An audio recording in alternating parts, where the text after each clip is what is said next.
Welcome back to another episode of Hobby Time in the Murder Basement. Today we get to sit down and talk with the Sauce Painting. Trenton is an excellent painter, and him and I really got into it about the exact same time and started taking it seriously and have really similar art. He is one of the most motivated people I have met in this hobby, and hopefully he can get you pumped too. Stick around, like, share, subscribe. Thanks for being here.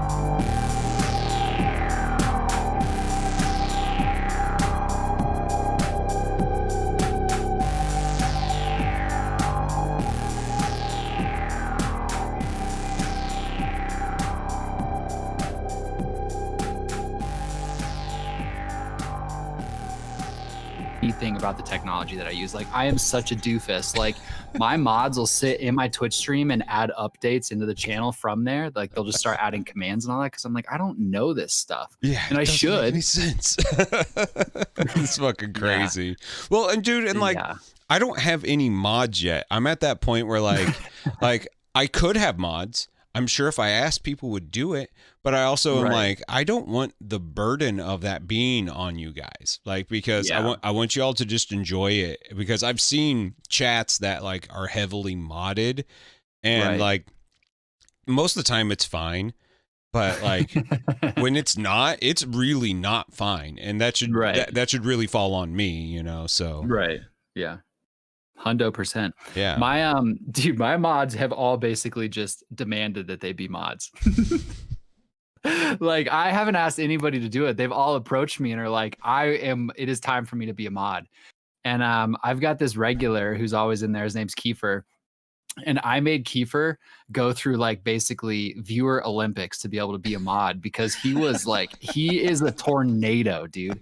Like, this guy shows up in chat, destroys everything. Like, I hear from other streamers, like, they'll message me on Instagram or Discord during their stream. They'll be like, Kiefer's in my chat right now, just tearing it up. And I'm like, he's just a force to be reckoned with. So I made him basically like behave. And it was up to chat for days. It was like, I was like, you need to behave for 5 business days in a row. And if he misbehaves, it starts the timer over. Yeah. And then he did something and we raised it to 7 days.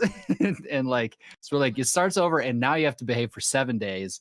And he finally like passed the gauntlet and now he's a mod. But how all of my mods have become mods is basically a story just like that, where it's just like, it's just bizarre. Like, what's led up to it, and it's like I've almost had no choice but to have a mod, and it's like, okay, present yourselves.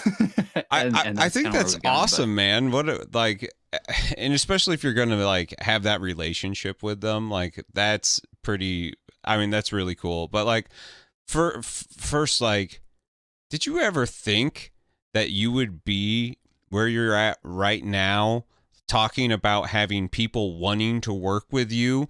Like like a little over a year ago is when you and I first, even though you didn't know, I was introduced to you by a mutual friend. You were trying YouTube. Like, you were hitting at YouTube. Yeah. You're doing airbrush like you're like, I'm gonna do this little thing here.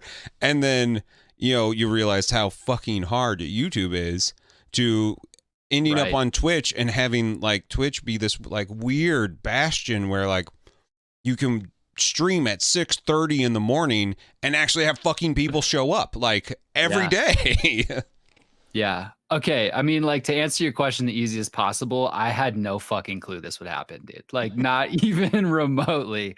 Like, 0% idea that this is. If you would have told me, I mean, last January, this exact conversation, no way. I would have been like, you are out of your mind. Like, I'm not going to wake up at 5:30 in the morning to start a stream at 6 in the morning every weekday. No. And there's no way people would tune in either. Even if I did that, there's no fucking way people would watch it. And there's people that watch it every day. Dude, and it's crazy. It's totally crazy. But you're so good at it. And like, I knew from watching your YouTube videos that like, you got a good personality. You knew what you were doing, but like, I think almost every single person who gets into YouTube, their eyes are way like their eyes are way bigger than their ass can catch. You know, like you're just like, yeah, it's so much more work than you think it's going to be to do a good job at it. And you know, people like us that are like, extroverts and like to be around people. Like, I mean, you love to do the competitive gaming. You love to have a community around you. You know, Twitch and live stream. It's amazing that people weren't shaking us saying you guys are doing it all wrong. You Right. need to be in front of people because, I mean, yeah, Yeah. you're built for it. You are 100% built for it. Thanks. Yeah, I feel like I've connected with like I mean really my YouTube thing was like so my first YouTube video took me probably 3 weeks to edit and shoot and like have to reshoot it cuz like dude your first YouTube video you've if anybody's considering YouTube your first YouTube video is going to go bad. Everything that you think will happen won't and you'll shoot it like 4 times. You'll edit it for literal weeks and then you'll be at a point where you just accept what you have and you're like this I think is good enough and you put it out. And so I made that first video, and then my commitment to myself after that was like, I'm gonna do the YouTube run for 4 weeks. I'm gonna do a video a week for 4 weeks and just see what I can output. Yeah. And then make some decisions from there. And by the end of week 4, it was very clear that I was not interested in making weekly content on YouTube anymore. I was like, for the amount of time that went into it, the return on your investment as an early YouTuber is like zero. Like Yeah. you were grinding to make literally $0 Yeah. and you were working 15 to 20 hours a week editing learning your software shooting videos to make average at best quality output and you've got maybe 200 subscribers by the end Yeah. of your first month if things went even arguably good, you know what I mean? And you know that's if your video is even useful to anybody, like that's such a hard aspect of like sometimes it's just not useful. Yeah. Yeah. And it's like you always see it in like the people, everybody's like end of the year YouTube review, like they're, oh, this is my trash video of the year, whatever. And they always talk about it and they always say it. They're like, this was the video that did the worst, and it was the video that I cared the most about. And this was the video that did the best, and it's the video that I cared the least about. And they're like internally conflicted. They're like, I spent 5 minutes on this video and it has millions of views, or here's this one that I put weeks and months into planning and editing and getting this content where I want, and it just wasn't maybe as well received by the community. And it's Right. like, it's crazy. It's so frustrating. It's crazy. It's so frustrating. I mean, I literally just had to come to that conclusion. I've been doing weekly videos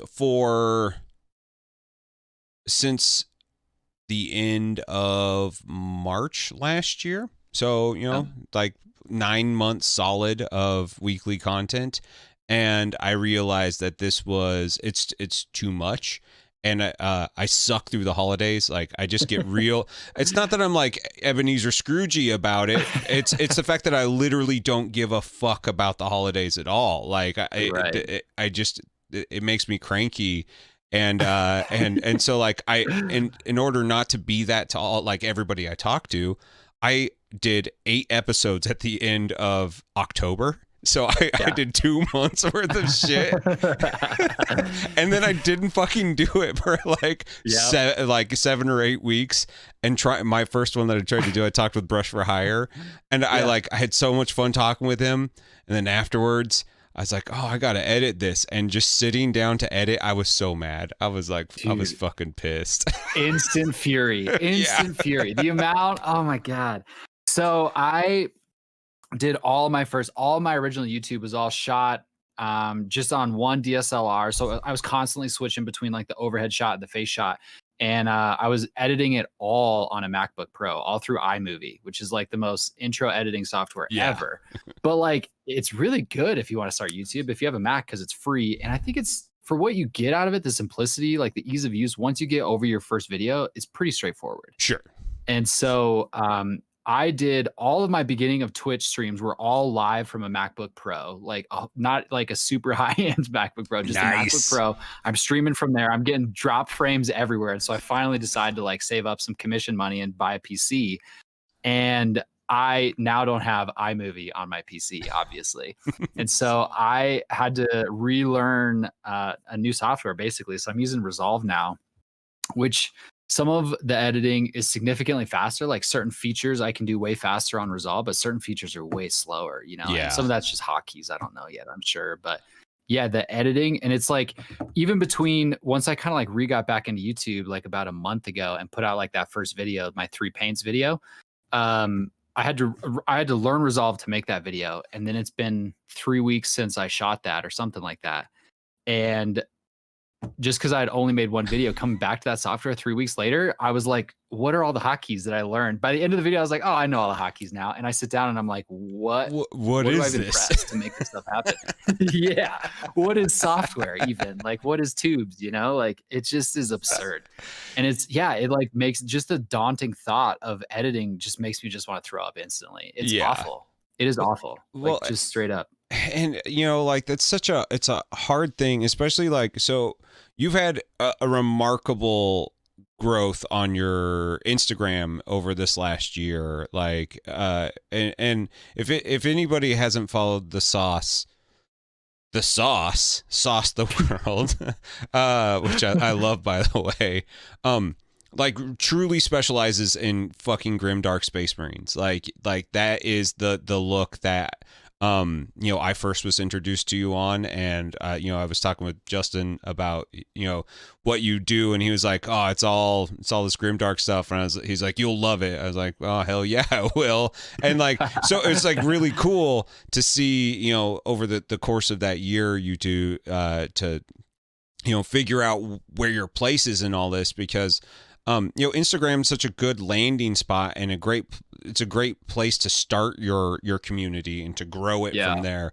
But to see where that can go to, I think didn't take things like Twitter and or Instagram seriously. Like, and now that I am, I'm like, holy shit, like this is actually like way more powerful than Twitch or YouTube combined. Like you can do this here, and those places are your tools. Like this is your home. Yeah, I think that's the best way to look at it. Is it's such a good like home landing page. I think it's the lowest barrier to content entry. Like to take a picture takes seconds. You know what I mean? If like that's it. Like there's your first post. There you go. Take a picture, put it on Instagram. It doesn't have to be good. Just do it. Yeah.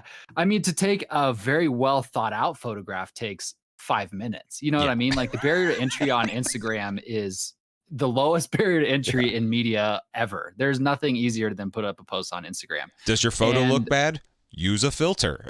Like who gives a shit? Yeah. Take a photo, put it on there. Use a hashtag. Use somebody else's photo if you want. Just put something out. But what it does is the reach on Instagram is, I think, some of the lowest out of all of the different social medias. But the Warhammer, I mean, Warhammer is such a niche market, and that's really, I mean, that's what I do is Warhammer. Like I've dabbled in other miniature companies, I've done other stuff, but yeah, I'm really just a 40K player and a 40K painter. Like that's just what does it for me. Like I've dabbled in AOS painting because those models are sick. They're great. But yeah, at the end of the day, I'm a 40K painter and a player, and that's just that's where it lives. And Warhammer is such a niche place on both Twitch, YouTube, you know, Instagram, everywhere really. And there's actually a really strong Warhammer community on Instagram. Like it's big. There's a lot of people, and it's ripe. I mean, I don't know what else to say about it. Like once you kind of get your foot in there and you understand some hashtag use and getting some trending posts, you can get a pretty loyal group of people. And then I think if you use that community aspect to pull your most loyal fans out of that and introduce them into a different platform, like what I've been doing with Twitch, you've got a relationship with, you know, your most loyal Instagram followers will come wherever you go. Yeah. And the barrier to entry to get some of those initial Instagram followers is so much lower than trying to get really loyal YouTube followers, really loyal Twitch subscribers. Like all that kind of stuff is significantly more work to get there. And I think you could get a solid base on Instagram and build relationships there and create friendships and things, and they'll follow you and they'll show up wherever you go. Yeah. And that's kind of the biggest thing that I've learned. And that's, you know, people constantly talk about on Twitch, they're like, you don't grow on Twitch, you don't grow on Twitch. And it's like, okay, well, where do you grow? It's literally every other social media platform, everywhere else, you know? And so it's, you know, like ultimately at the end of the day, YouTube is the biggest social media platform there is. And like, I'm reminded of that because I put up that YouTube video, I think yesterday, and I've got, you know, comments on it all over the place. I'm like, oh yeah, I forget how active YouTube is and also how crazy YouTube is. Yeah. Like the comments that people leave, you're just like, this is what you focus in on, dude. Yeah. that's what you have to say. Like, all right, I get it. That's cool. But yeah, I mean, I think that's kind of if you have ever smoked lots of weeds in your life, if you've done all the drugs and you've got Swiss cheese for brains and you use the words like and or a lot, and you are kind of charismatic about it because you don't really give a fuck about it anymore, people hate that about you. Like they will, like, it's like the one thing that people yes. I'm just like, really? You're gonna pick on like that's some bullshit right there. Like I've done 20 other things worse than using the word like. Yeah, it's come on. It's insane, man. Like YouTube is a literal war zone, and it's really like a survival of the fittest, man. Like that's people who make it on YouTube they don't care. You could say anything to them and they'll either laugh at it or it won't phase them, and they are absolute content machines. Like I don't understand. They know something that other people don't. Even as somebody who's made a lot of content for like, my entire adult life, I have no idea what those people know. They know different things. Yeah. And they're able to shrug things off and just roll with it in ways that I don't know, most people can't. And it's interesting. The hype beast that lives and thrives on YouTube is like a totally different animal. Yeah. And I'm starting to understand, like, so like I'm a musician, you got a guitar in the background. I'm sitting there like kind of like there's probably more in common with us than different. But like somebody in my Discord the other day was sitting there and was like, I shared this YouTube like video, and he had 1.5 million subs and 22 million views on this thing. His name was Oliver Tree. And I was like, what the fuck is this? Like, who the fuck is this? Like, no band makes it that far without me, like, at least, like, I'm still listening to bands that have like 400 followers on them. Like right. I feel like I'm very close to the pulse. These motherfuckers, this YouTube, like, environment, this ecosystem, it's self-sustaining. It doesn't need the radio. It doesn't need Spotify. It can exist solely there. But to get to there, you probably had to murder a small child. Like, I don't know. Like, literally, you have to sell your soul to whatever cosmic beast is out there. Like, it is, like, I don't know how you do it. But it was great. It was so cool to find something new. And I was like, this is great. Like, I find something else that YouTube can give me, Yeah. And I mean, you said it right. You have to make a deal with the cosmic force, like that's what all of the entertainment industry is. That's really what it is, man. It's like, it's in music, it's in entertainment, it's in our little weird niche. Like it's in acting, it's everywhere. It's a million stars lineup. Like we talked about that this morning on my Twitch stream. Actually, we were talking about how certain people feel lucky to find success. And I was like, well, it's positioning. You know what I mean? I'm very much in the thought camp that luck exists, but capitalizing on luck is setting yourself up strategically from the beginning. Right. And that's what I was trying to explain to people, because we were talking about rating actually on Twitch is what we were talking about. And we were talking about how if a large channel raids, let's just say in a very micro example, let's talk about like the miniature painting world of Twitch, right? Yeah. Like that's small. That's probably the smallest corner of Twitch that exists. Yeah. Like it has to be. So like, for example, right? Like if Miniatures Den raids you, right? Miniatures Den is like, he's rocking like 150 people a stream right now. Yeah. And if he raids you, you now have 150 people in your channel. Is your channel set up in a way that you can support 150 new viewers? Are they going to be engaged in your content, or are they going to leave, right? Like it might be lucky that he rated you, but what you do with that luck is completely up to you. Like if you've spent time creating like a nice aesthetic stream, you've got like good content, you're interesting and people want to be there. The fact that all those people are going to stay from that raid is no longer luck. That's now self-made. Like it's lucky that he came there, but that luck is almost doesn't mean anything without some sort of setup to begin with. Yeah, I got rated by Mini's Den, and Mini Den, all of his audience, it was basically like water off a duck's back, because I was fucking building a Gundam and just like, hey, what's going on? Like, I was literally doing not what I normally do, which now I'm actually doing it quite a bit because it's fun. But it was like, if you would have been here last week, I was like painting up this model, but today I'm taking a break from that. And like the audience ran away. They were more afraid of that than I've ever seen. Like normally, like, you'll see like a 30% attrition, like almost instantly. Like, so, like they're just like, oh, well, this is not what I want to do. And so you're like, okay, so like now I have like 80 people. Right. That keeping that 80 people is difficult. They were like, I went back down to my like 40, like that. I was like, oh, I'm back down. But I love the 40 people that were there. They're my friends. And we hang out. It's a great time. Dude, and that's what we talked about with them too. In my stream, I was like, at the end of the day, people come and go out of Twitch all the time, but I don't broadcast those people. Like I broadcast the people who stick in there, right? And the people that you build relationships with, and you build that channel culture, and you build all those memes and those jokes together, and like you build a community. Like Twitch is hands down the best community social media platform that exists right now. Yeah. And like Twitch has a million fucking problems, but what Twitch brings to the table is completely unrivaled. There's nothing like Twitch when it comes to building a community with people that you know. And that is incredible. But it really is something completely different than anything else from that standpoint, and so having those people that are always there, that are in your channel before the raid, that are in your channel after the raid, who are the people like talking shit to the raiders, like defend the castles or whatever, like those people that's who you stream to. Like those are your people.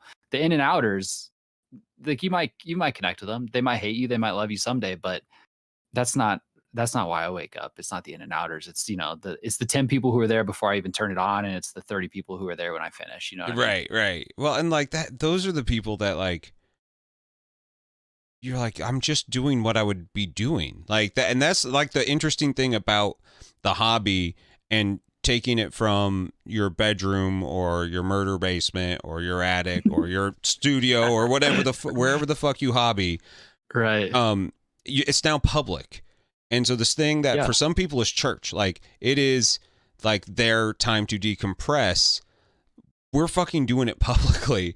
We're joking about it while we're doing it. And we're turning it into something that is, if you can ride that wave, like the relationship between streamer and audience is like unparalleled. And I don't know, like, I don't know if that was ever thought to be the reason to stream, but that's like here in this niche hobby, like I don't know if it can't be that in like a 6,000 viewer stream, it's just like fucking nonsense going by all the time. Right. But when you have like, 200 people or less, you could totally sit and make, lifelong friends in that audience. Absolutely. Yeah. I think that's the golden age of streaming. I mean, I think obviously, right? Like, I think so many people's end goal is to go huge, right? And like, be like, I want 1,000 people in there. I want to make a living on subs. You know what I mean? And that's cool. Like, that's a different thing. But like, man, you miss that golden age. I think everybody probably looks back on that, like their original relationships, the people who've been there like a long time.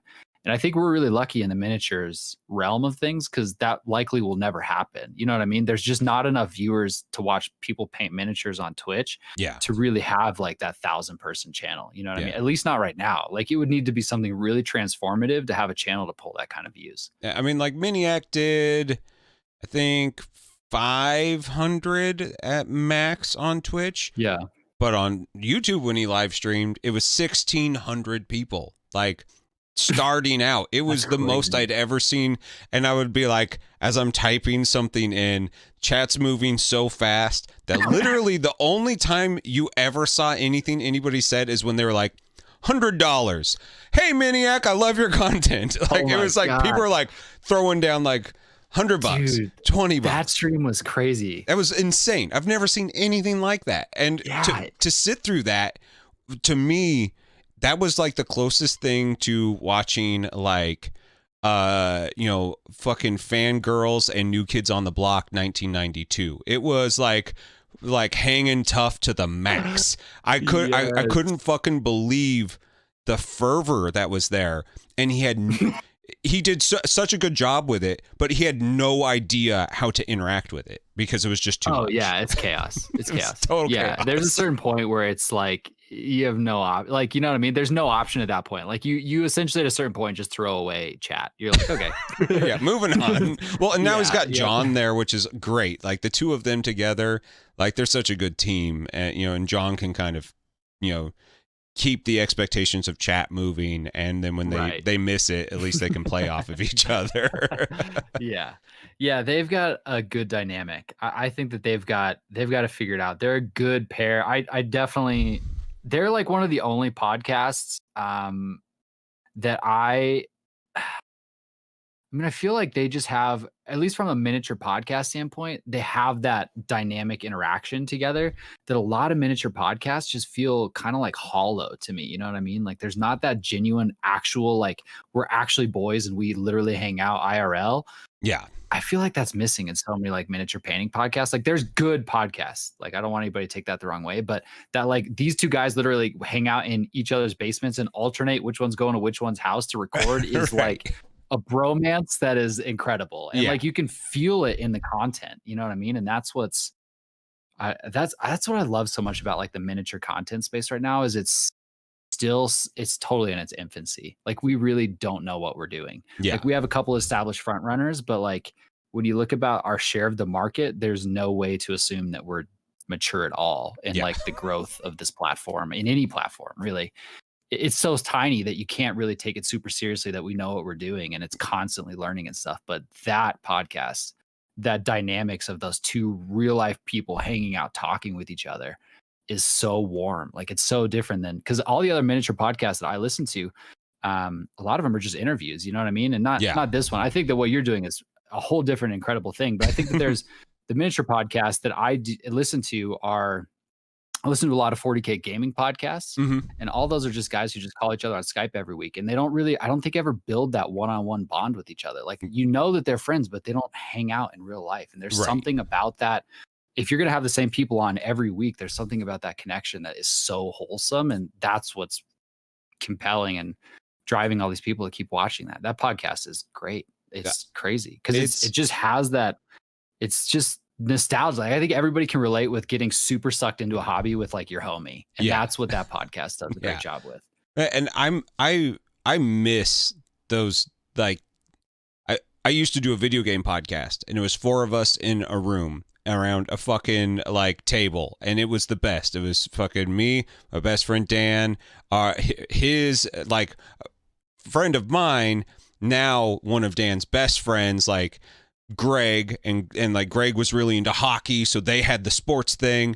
And then we brought in Madison, who just moved to town, and Madison was like a cyberpunk fucking debutante like 10 years ago. Like she was like way into that shit, and I was like, this is the best thing. And because we had 4 of us and shitty mics, and like the format was, you know, really loose, for 2 years we did that, and it was one of like the greatest like buddy times ever.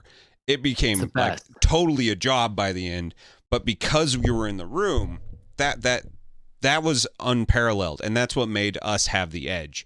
And and it sucked that if we would have done that like maybe a year later, I think we would have actually had some traction, but we were just kind of a little too early for it. Or if we would have filmed it or something, like we could have got in, but like all of us would be like, just come off work, you know, look like shit. We're like, oh, yeah, I'm going to talk about Dark Souls again. Get ready, motherfuckers. Oh my God. So did you know I used to have a podcast? I did not. I actually don't know a whole lot about you, so I'm very excited that we're talking. Okay. Okay. So our mutual friend, JLo, I only know him because he was a guest on my podcast. So no shit. Yeah. Okay. So yeah, way back in the day. So yes. And also dude, your podcast sounds like the podcast that we had, but instead of video games, it's 40K. So it was it's like my best gaming buddy who, so are you like a 40K player? I don't really know this about you. So you like engage in the 40K? I have 40K. I played my first game of 40K this weekend. I was actually going to talk to you about that. I busted out my Necrons. The first time I ever played with them 40K, I died the entire time.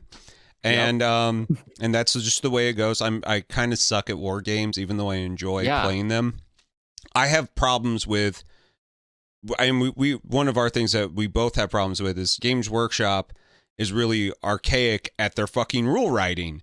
And so rules as written are like not what rules are intended.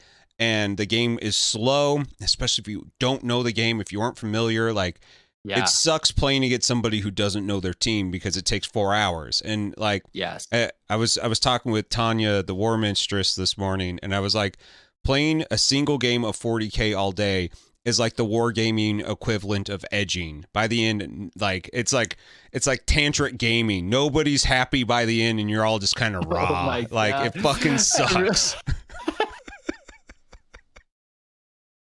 Oh my god. I don't think there's ever been a better analogy for 40K games ever, especially like your first few. Like everybody's just kind of edging, and you're like, what's gonna happen? What's gonna happen? Just like next? rubbing on each other, hoping for something. Oh my god, that's perfect. That's perfect. I think that's. I don't know. That's the greatest analogy for 40K I think I've ever heard. I'm a horrible person. So when you first start getting into 40K, when you first get into your first couple matches of edging with people, I was completely new to the community. I didn't know anybody. It's not like I like knew people. I was just like getting into it as basically like coming back from like a 17-year break. Like I played 40K when I was 13, came back to it. And when you get into it at that level, you don't know anybody, and it's really awkward and it's super weird. And like you find a club and you go hang out there, and all your matches are weird because you don't know those guys. Right. But they know all the rules and they just beat the shit out of you and they're assholes. And like, and then eventually you just meet somebody and you're like, whoa, you're like a regular dude. And so that was this dude, Andrew, and me and him just clicked instantly. I was like, oh my God, you're like a regular guy and you play 40K and you're fun to play with. You're like going to help me. Like everything about our first match together was like a dream come true. I was like, I feel good about this hobby right now. Nice. And we just instantly connected on that and became boys. And a few months later, for whatever reason, we decided to start a podcast. And so that's what you do when you're boys. Yeah, you make everything a job. And I don't know why we're conditioned to do that, but like, it's like if you're not doing it, like we feel guilty that we're playing and we should just be enjoying our fucking time off. But no, we turn it into a job. Dude, oh my God, that's like the most relatable sentence I've ever heard. So I reached out to my other buddy at the time, as my other buddy, who sounds like your buddy on the show, was not this. My buddy Josh has been my best friend forever. I reached out to him and I'm like, dude, I'm starting a 40K podcast with my buddy Andrew. Do you want to do like random sports segments on it? Just so like we can have a sports segments mixed into the back end of a 40K podcast. So that it's like, Josh, tell us about sports. So all the nerds who are listening are caught up at least for a week on sports. And so that was the idea, is to have him on occasionally, like have like a fantasy football episode before the draft to tell us like how to draft and shit. And he was like, I would love to do that. And I'll one up you. I'll just produce the whole podcast. Oh, that's the shit right there, man. All right. He's like, I've always wanted to do this. Yeah, dude. Exactly. Yeah. He's like, I've kind of been learning about like producing podcasts in the background. I'm passionate about podcasting, so I'll produce it. I want to be on every episode. He's like, I don't know anything about 40K, so it might be like a good opportunity for me to jump in and explain stuff to you guys. And we started a podcast. It was called the WAC Crusade, the WAAC. So it was like the win at all cost crusade. Nice. And it was just this whole joke that it was like really just these two guys who are kind of newish, but are really focused on like competitive play and improving. And really just the joke that like, oh, if you're trying to improve, you're a whack asshole, like you're going to ruin the game.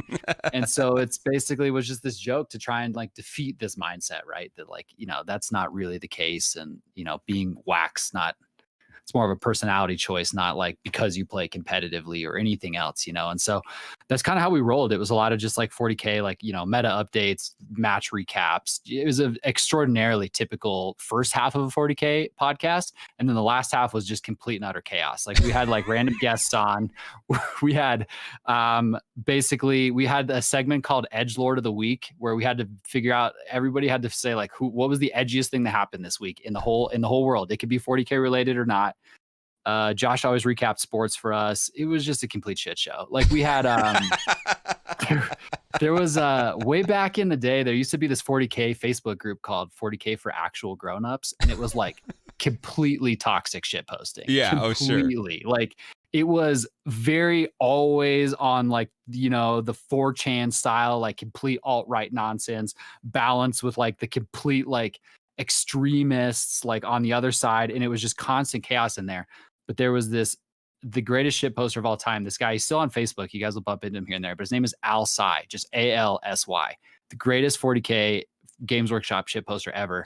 And every week we had a segment where I would just read one of his shit posts. Like, it was just the most non 40K podcast. And I think it was just ahead of its time. And it was like, nobody knew who either of us were. Like, I think I had just rebranded as the Sauce, potentially in the middle of that podcast. And it really just, that podcast was just it wasn't going anywhere. And like, it was like, we were paying to host it. And it was like, we had made $0 and we were hosting it on podcast sites. And we're like, what are we doing? Like, yeah. Dude, what are we doing? That was basically mine. And like, I remember the third year that I had to pay for the yearly subscription fee because it was on my credit card.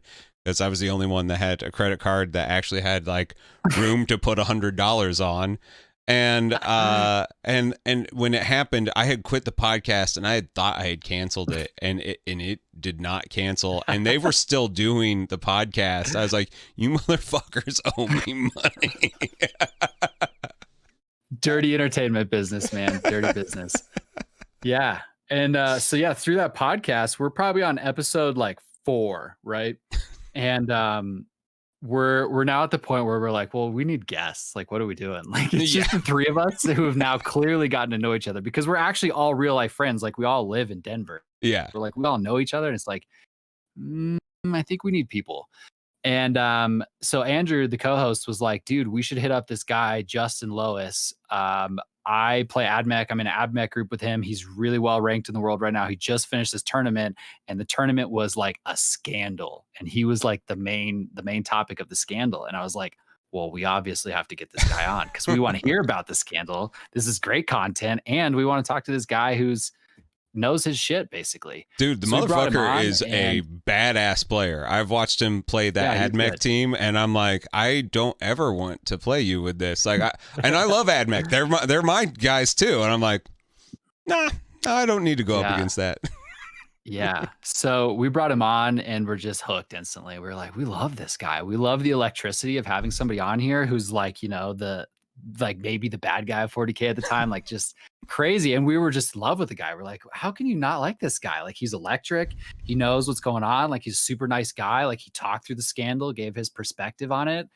After hearing it, you're like, this is the most non-scandal scandal of all time. Like, why is the internet upset about this? Yeah. And we were just friends ever since, like, we just really connected. He was on a couple episodes. Like, he ended up doing like some meta recaps for us. We called it J-Lo on the block, and we would just call him up and he would just tell us what's going on. He's driving home from work. He's just like, I'm thinking this. Yep, pretty much. And so yeah, we just got to be boys, and I guess at some point he must have bumped into you and shared some information. Oh, J-Lo this is a random J-Lo story. So I sponsored his army. There was this huge 40K tournament not this November, obviously in 2020, but the one before. Mm-hmm. The Pro Tabletop tournament, like $10,000 cash prize. Oh yeah. So I remember him talking about that, because that's when I was playing with him. I was in his escalation league. It was right around then. Yeah.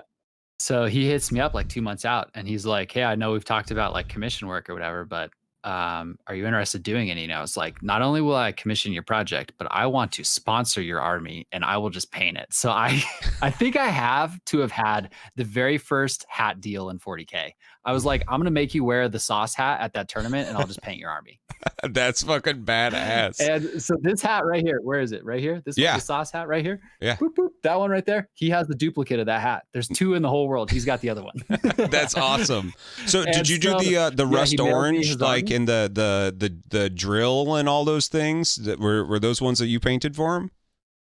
No, so I actually did all of his Space Marine lineup. All of his AdMech was painted. I guess you guys have some local painter out there that painted it for him, because he was like, yeah, we have this awesome girl. She does all my work. But yeah, I did all his Space Marines for him. That I gotta be honest, I think he sold them. I don't think he even has that army anymore. I've seen him play him, because he had a bunch of scouts and shit in there too. Like, yeah. Like I've seen him play that one. I think the woman who's out here paints, who I think her name is Emily. I think I played her. She plays Astra Militarum, and to say that she like took no prisoners is like a complete understatement. I was playing her with like 100% Slanesh like army at like 750 points. So like it was like I couldn't get close to her, and there was one time where like I came around a corner and I think she put like, we stopped counting the dice at 60 hits, and I was just like, so like we're gonna play this out because I want to see how bad that you beat me. But like we were done halfway through turn 2. Like I didn't even get to my second turn. Like it was like, oh, I'm dead. I'm absolutely dead. Yeah, that was my match last week against one of my buddies. Just decimated me. Like, and I wrote it out till the end of turn 5, and I had I'm currently playing Custodes as like my gaming army, and so I wrote it out to turn 5, and I had my HQ Trajan Valoris with 1 wound left to end the game.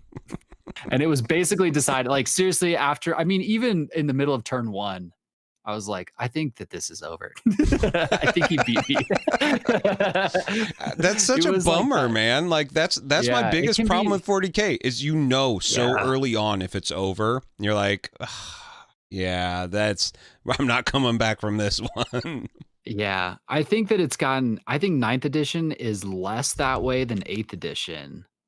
But you could definitely get beat in 1 turn in 40K, and then it's just watching it slowly play out for the next 2 hours, which sucks. But like, just like here's the thing that bothers me though. It's only better in 9th edition because they basically used ITC rules. They used someone else's shit. Which made the game better, but it's like, to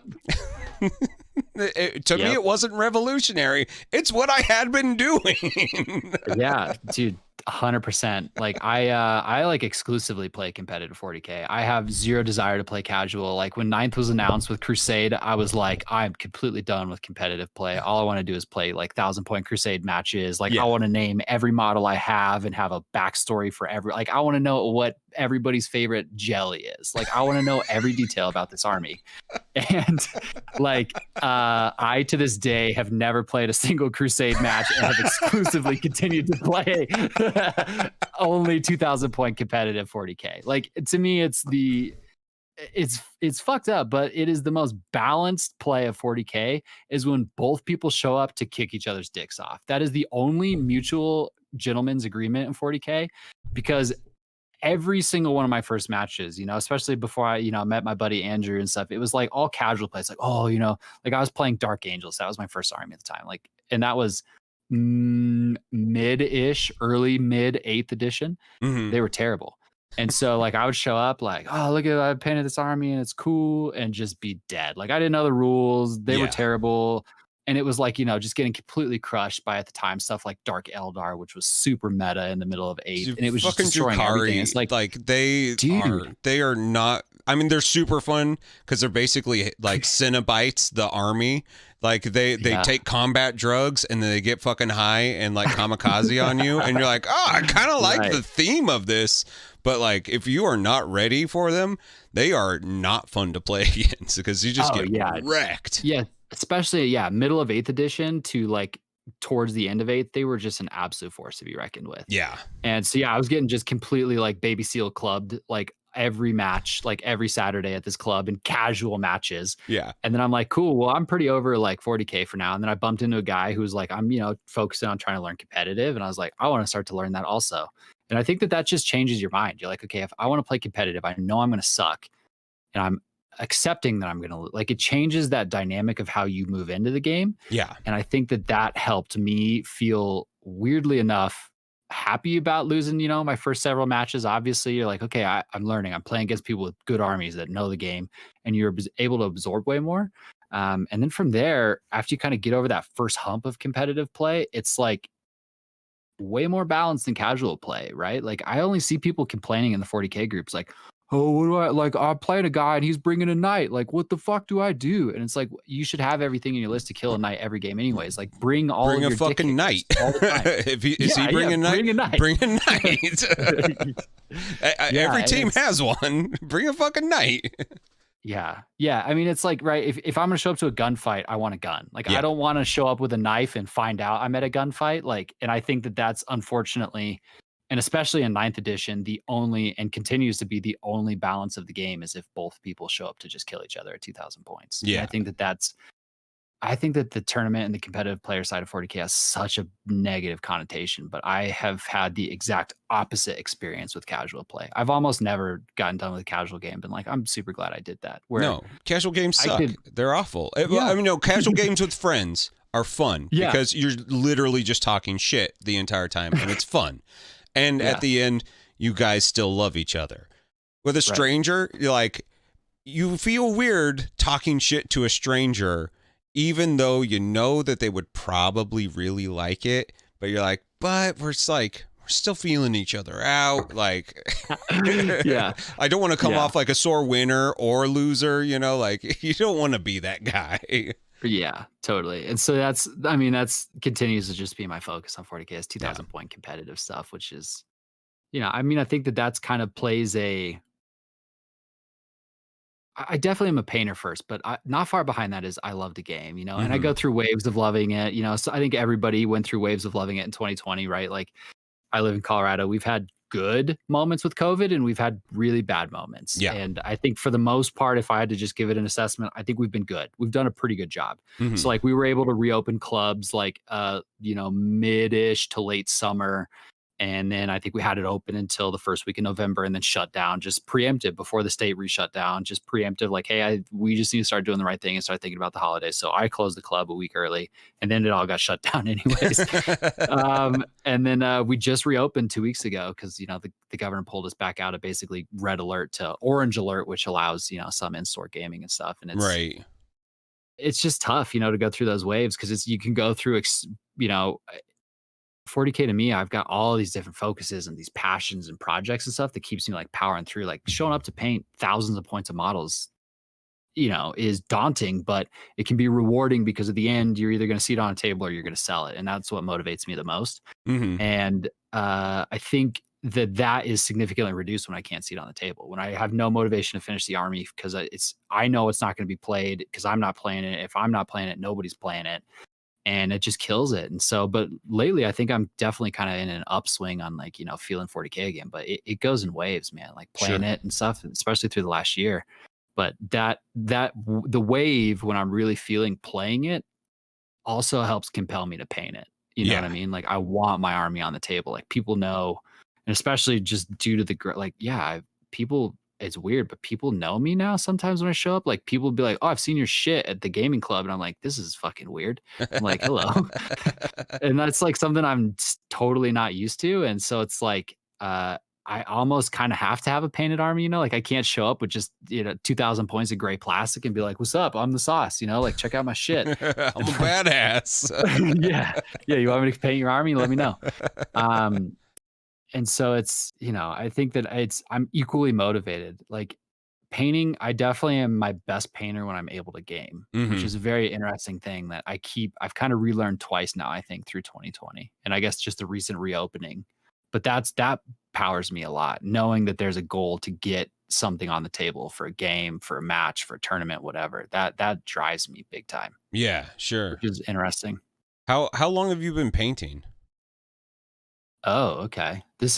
Dude, Sauce Origins? Is this the Yeah. Sauce Origin story? Yeah, the sauce origin story. All right. So I got into 40K when I was 12. Mm-hmm. So my one of my buddies at the time, his older brother, man, that guy introduced me to like the three most important things, it turns out, by the time I'm the age that I am now. If I would have known what I knew now, I think that was 20 years ago. So the dude, here's what he introduced me to. Dude introduced me to trance music. Dude introduced me to hardcore metal, and dude introduced me to 40K. Nice. That sounds Which about right. each one of those, yeah, each one of those was a completely transformative, probably about 5 years of my life. Sure. And so I played when I was like 12, and I ended up like this guy had one of his friends' armies, and he was selling it for him. And I remember seeing it, and it was at the time it was literally like pro painted. This is third edition. This is, I want to say the year is 2001. Mm-hmm. And so it's like literally pro painted salamanders. It's beautiful. Like there's decal work. It's the goblin green bases with the flock. Like it's all these metal. It's metal like Yeah. beautiful, dude. At the time, you're like, even at the time as like a young teenager, I'm like, this army looks better than everything else. So I like grinded. I'm like, Mom, I want to buy this army from this guy. I'm gonna go mow like everybody's lawn. I'm gonna do everything I can. I'm gonna save up and buy this army. So I eventually bought it. And that launched me into 40K. I showed a couple of my other friends at the time who I was like playing, like, I think we played Magic the Gathering for like a week, and then we're like, we don't understand this. And then we were playing other card games. Why are we tapping to do anything? What is this? A planeswalker? What the fuck is this? Yeah. And so we were looking for some other hobby to get into altogether. And so we got into 40K basically. I was like, hey, I just picked up this army, and these guys all got into it. And there was another guy at our middle school who played 40K, and his dad played or whatever. So we kind of started playing a little bit in like small skirmishes. But like by the time we got through that phase, like by the end of that first 40K phase, we hated it. Like, because 40K in third edition was like stupid, dude. Like you had to look at like an Excel spreadsheet to figure out what wounded on what. You're like, okay, well, I'm strength this and your toughness this. We got to look at literally a depth chart to figure out what I need to roll. Like it's stupid. Yeah. And so we had basically adapted what was basically one man kill team by the end of it. We were like, we're going to take a model and we're going to put weapons on the battlefield, and you have to go pick them up to fight each other with them. So we were playing like almost like a first person battle royale with one model. And so we'd all collected basically a 40K model to then have it reduced to be one model. And that was the end of 40K then. And then we all moved into high school, and that's pretty much like everybody's third edition 40K story. They're like, I played when I was middle school, and then I got to high school and realized chicks were there, and then I didn't do that anymore. Yeah. And then that was it. That was my entire run with 40K. Yeah. Fast forward to like, I think it was like 2018. I think that's like literally everybody's middle school nerd story. Is the second that high school happened, you're like, fuck. And like none of the girls were like into nerd shit in that era. Like I am so happy for modern nerds. And if like if I could go like be young now, and I would be like, you guys don't understand. This is the golden age of nerds. Like, bask in this. Stop being fucking weird. Right. This is the best of times now. Yes. Stop playing football. Start playing Dungeons and Dragons. Yeah. Get into fucking theater, and you'll have way more fun in theater than you will in football. Yes. 100%. 100%. It is such a different world. And like, back in the day, it's like, dude, you're like, no, I don't even know. Warhammer, dude, nerd stuff, man. I don't know what that is. And it's like, it's the coolest thing ever now. Like even as an adult, you know, like other adults my age are like, dude, what you do is kind of cool. And I'm like, what? Yeah, like, it is kind of cool. You're like, yeah, come on over. Like the that? first hit's free. Yeah. So fast forward to, I think it's 2018. Yeah. All right, so this is fall 2018. So I had at the time, pretty much most of 2018, I kind of had like off and on like stomach issues. I like would randomly just be very nauseous. Okay, this story's going somewhere. I know you're like, what the fuck is this sauce talking about? No, I think you and I are the same person now. I'm freaking out. I'm freaking out. I've told this story multiple times about my stomach issues in 2018. I've never heard this. Dude, a fucking bleeding ulcer took me out of the game, man. I didn't know that. Okay, well, let me tell you mine. I'm ready. So this probably started like, I don't know, in the spring. Like I would be hanging out with my wife at the time, who was then at that time my girlfriend. And I would be like, she'd make me this super nice dinner, and I'd eat like a bite of steak. And I'd be like, I am so full, I'm nauseous. I cannot eat any more food. Oh. She's like, what's going on? And I'm like, I don't know. But it would happen rare. It'd be like, you know, maybe once a week at the most. And it was for one meal. The next day, no problem, right? Fast forward to August. I have that feeling, but it lasts for 24 hours. And I'm like, okay, I haven't ate anything. I have no desire to eat. Maybe the next day. Next day, same thing. I'm like, shit. So I start going to doctors, and basically what was going on is every time I'd eat, I would be so nauseous I couldn't function. Like basically debilitatingly nauseous. So I wasn't eating. Nobody knew what was wrong with me. So it took doctors.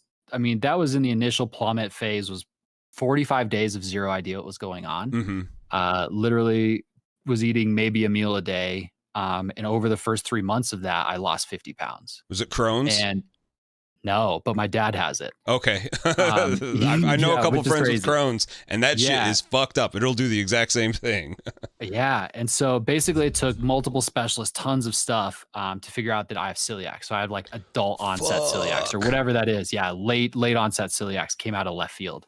And it is severe. It's super bad.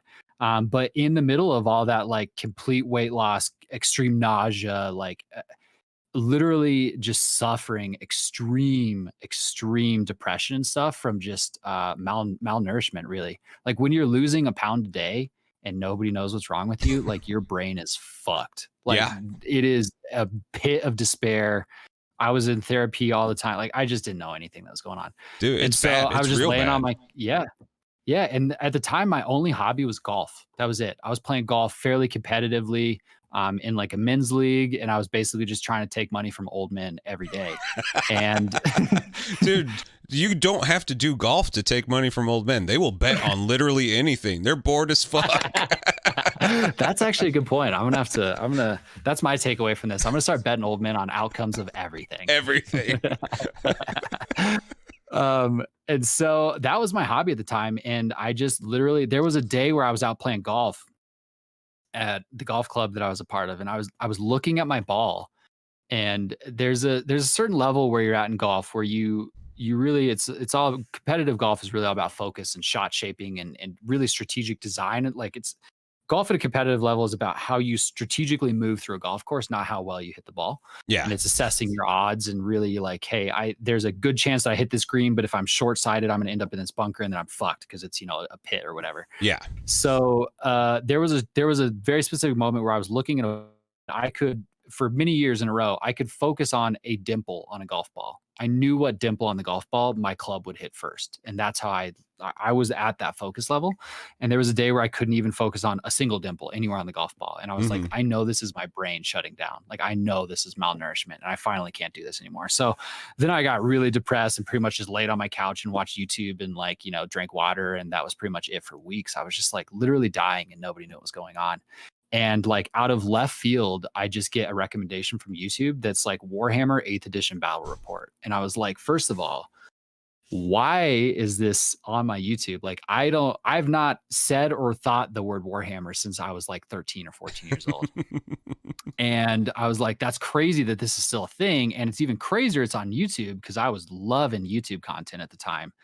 Still do. And so I was like, I'm definitely watching this battle report. I definitely don't have anything to do for the next 3 hours. And I watched it. And the next day I went to Games Workshop and I was like, dude, tell me everything. The last time I played was 2001. So catch me up.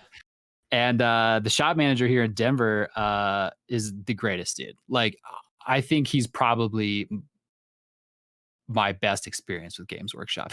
Like, nice. He is just a gem, like such a good guy, so welcoming to the hobby, like such a genuinely good human. I couldn't say enough good things about the guy. And he really just kind of like, was like, hey, why don't you take home this rule book, read it, let me know what you think, swing back, and like we can talk about getting you an army or whatever. And I was like, yeah. I was back the next day. I was like, give me that Dark Imperium box, dude. Let's do it.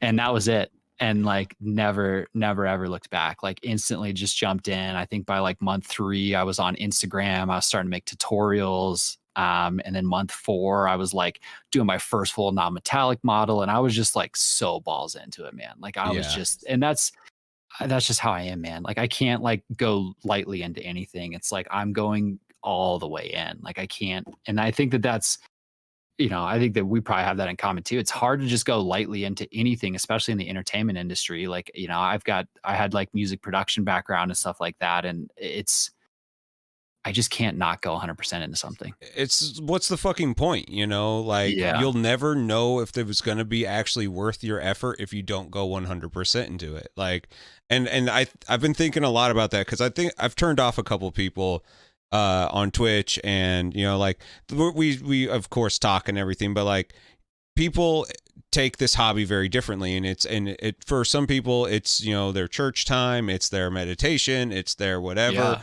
but for me it was, well, I have painted this model it looks okay. How do I paint it the best? And Right. what's the fastest way that I can get to like having somebody who I thought was good notice my shit? And and that's the same with music. It's the same with literally anything else I've ever done in my entire life. Yeah. And so like when I got into miniatures, I was having bleeding ulcer that now I can't drink. I'm just at the point where Yeah. it just does too much damage to me, and I'm better off being sober boy, which like put me into a huge depression, and Yeah. Kingdom Death fucking pulled me out of it, because I was like, Yeah. well, this is the hardest thing I've ever done in my entire life. I'm gonna fucking paint this shit, and it's gonna be great. Yeah. And now like I have so much fun painting and building and hobbying and talking with people and helping people out, because it's everybody comes at this, especially if they're longtime hobbyists, they're looking at it from a hobbyist lens, and like, I don't know how to wet blend, so I can't do these other things. And I'm like, you're looking at it all wrong. Like, there is no spoon. Like, the fucking matrix is in front of you. Yes, dude. Just put paint on a model and have fun, man. You're bang on, dude. I mean, that comes from 100%. I know where that comes from, is Games Workshop and how they introduce and sell heavy metal painting style is 100% that. They're like, if you buy this box of models and you buy these exact paints, you will make it look just like this box of models. And it's like, no, you won't. If you're a good painter, they won't look like that box. If you're a great painter, they won't look like that box. Like, if you're one of the best painters in the world, they'll look like that box. Yeah. And they probably aren't using all the paints that they told you that they are. Yeah. And it's like, it's such a, like, people get so sucked into that. You know what I mean? Where it's like, oh, I have to, like, the other day, somebody in my chat was like, where can I get lead belcher, or what's a good lead belcher substitute? And I'm like, use any dark silver. Yeah. Like, what are you talking about? Like, it's not that important. Like, unless you're literally, and he's like, well, I have to color match my whole army. I'm like, okay, I guess.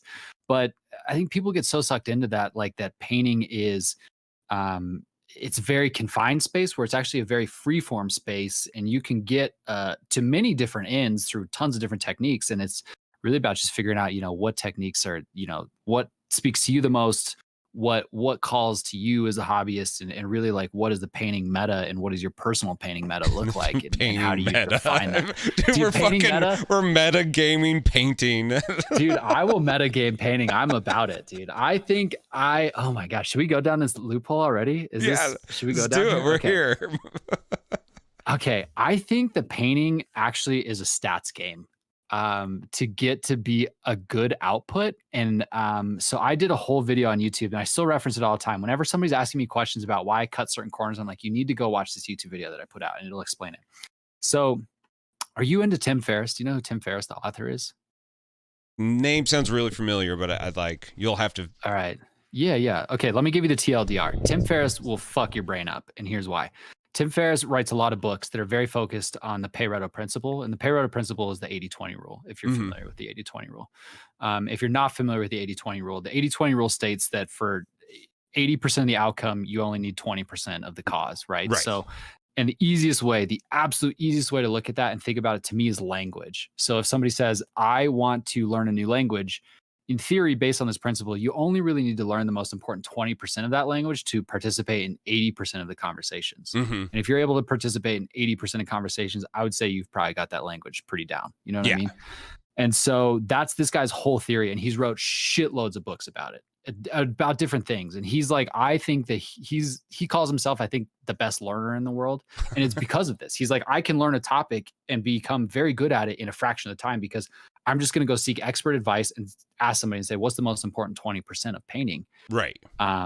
Or whatever it is. And they'll tell you, they'll say, you only need to learn these 3 things and you'll cover 80% of the outcome. And so then at that point, right, if we're talking about this 10,000 hour theory, okay, well, if you've got 80% of the outcome and 20% of the time, what are you going to do with your next 8,000 hours? Are you really going to pump it into becoming a master of this, or are you going to then jump onto the next ship? And I will absolutely jump on the next ship. I'm not a 10,000 hour mastery person. I'm like, let me get 80% of it, next project, 80% of it, next project. And that's something that I think, the same thing, like you were just saying, it can turn people off at times. I've definitely turned people off in my Twitch channel. They're like, well, you only give 20% effort, or you're never like getting 100% output. And I'm like, no, I am, because my 100% is actually my 80%. You know what I mean? If I get 80% of the way done on a project, if I get 80% of perfection with 20% of time input, that is my painting meta. Like that's what speaks to me. That's the most efficient way to paint. And so I basically put together an entire YouTube video to explain this with stats, all revolving around a painting rubric. I was like, if you look at a painting rubric and focus on what 80% of the check marks you can achieve with the least amount of time, that's how you 80-20 paint. Yeah. And so it was this whole thing that's like, don't fucking freehand anything. Don't convert anything. Like base coat, edge highlight, use airbrush as much as possible. Like hit these steps along the way. These are the most efficient ways to get 80% of the points or whatever on this rubric. And I think that's how I've been painting for years. I guess the little over 2 years I've been doing this. And I think explaining that to people and even further continuing to investigate that, specifically on the project I'm working on now with the Alpha Legion, is it just continues to kind of set my own backbone as a painter. Is I really live in what is the fastest I can paint this to have an outcome that I personally think is acceptable. Sure. And that's my style. Like I'm not painting, I painted a display piece in 2020 and I painted, my best estimate is 14,000 points of Warhammer. Whoa. And so like, that's serious. That's serious. Yeah. Yeah. And some of that was, personal projects. Some of it was commission work, but I painted ballpark 14,000 points in 2020 with one display piece, one piece for basically competition that I won.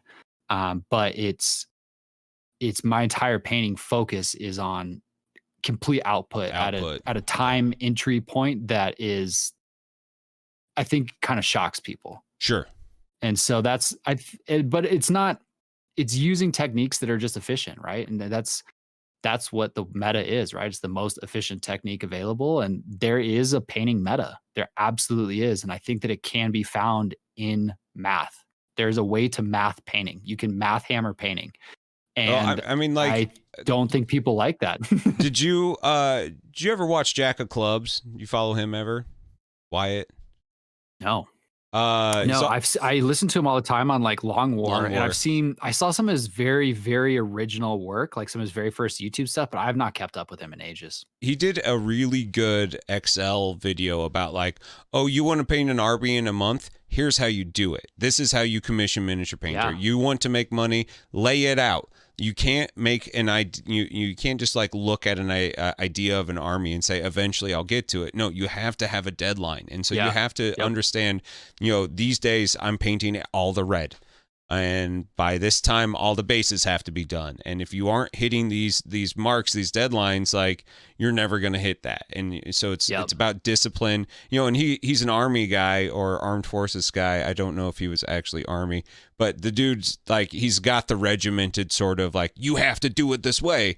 And it allows him to output a ton of work. And I am very much in the zone of, time is money, because, seconds after I started painting, people started paying me to fucking paint their shit. So like, I've painted way more stuff for other people than I've ever painted my own stuff. And so like, that's why, 2020, I think I painted 5 display models and like no inventory. Like I spent, hundreds of hours on, 2 models.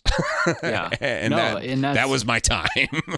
Yeah. But that's like, I think that there's an army painting meta, right? Like the best way to paint an army. But when it comes to display, there's a totally different meta for that. Oh, it's and like up. I was listening, like what podcast, or maybe it was did you interview, who was it? Oh, Metal AF Minis, where he was talking about, he was like, this guy just showed up and just put more time than anybody else in this thing and just won it. And it's like, well, that's part of the display painting meta, is there is definitely a different time. There's definitely a different return on your investment on a display piece for time versus if you're just painting an army. Like it's definitely significantly different return. Like if I spend even 10 hours on one infantry or like HQ model, that won't change my sale price on that army one bit. And so now I've just spent, in my opinion, 9 more hours than I'm supposed to. I mean, my target for infantry is an hour a model. That's it. Yeah. From gray to based and done for photographs in 1 hour.